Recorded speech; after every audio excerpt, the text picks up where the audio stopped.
Ladies and gentlemen, heads of state, leaders of industry, representatives of international institutions, and members of civil society, I thank the World Economic Forum for the opportunity to address this assembly. I am fully aware that what I am about to say may be uncomfortable for many in this room. For that, I offer an apology in advance, but not a retraction. Because honesty, especially at this moment in history, is more important than comfort. Some of you here today will not like what I have to say. I hope you understand that this is not personal but structural. Some of you in this room are not good people. For decades, your activities have systematically undermined the working class. We have now reached historic levels of inequality. You have accumulated extraordinary wealth at the expense of your employees, while treating them not as partners in prosperity, but as servants reminiscent of a modernized version of the Middle Ages. Many of you have exploited legal loopholes to avoid paying taxes. At the same time, you have worked relentlessly to reduce the role of government in society, deliberately weakening the very institutions designed to protect collective well-being. This is not efficiency, this is extraction. You have also succeeded in clouding public judgment. By pushing increasingly exotic and divisive agendas into the public sphere, you have ensured that societies fight among themselves over culture, identity, and symbolism rather than confronting economic practices that directly concentrate wealth and power. While people argue, you continue to accumulate capital. Practices such as stock buybacks, which enrich executives and shareholders while hollowing out long-term productive capacity, remain largely unchallenged. This is not accidental. It is strategic.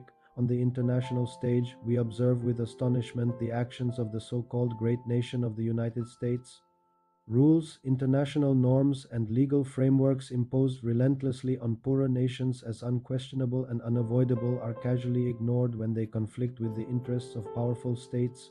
For years, the United States and Europe together have violated the United Nations Charter on multiple occasions without consequence.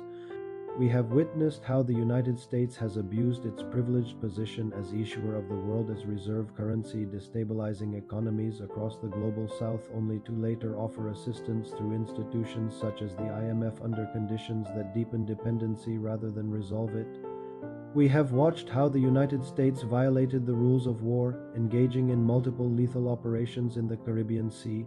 We witnessed the kidnapping of the head of state of Venezuela, later charged with multiple fabricated offenses.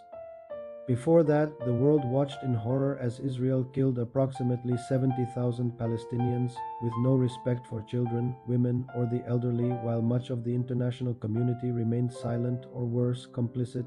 This selective application of law has destroyed the credibility of the so-called rules-based international order.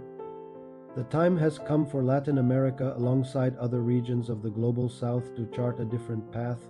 We must establish our own alliances, we must seek independence in trade, finance, and development, and we must be willing to detach ourselves from the United States and Europe altogether, as they have proven themselves to be unreliable and untrustworthy partners. This is not ideological extremism, it is strategic realism. We have powerful potential allies. What we lack is not opportunity, but courage, the courage to resist threats, sanctions, and coercion. We commend Denmark for its courage in standing firm on the issue of Greenland. We only wish that the international community had shown the same resolve in defending Venezuela. Thank you very much for the opportunity to speak. History will decide who was on the right side of this moment.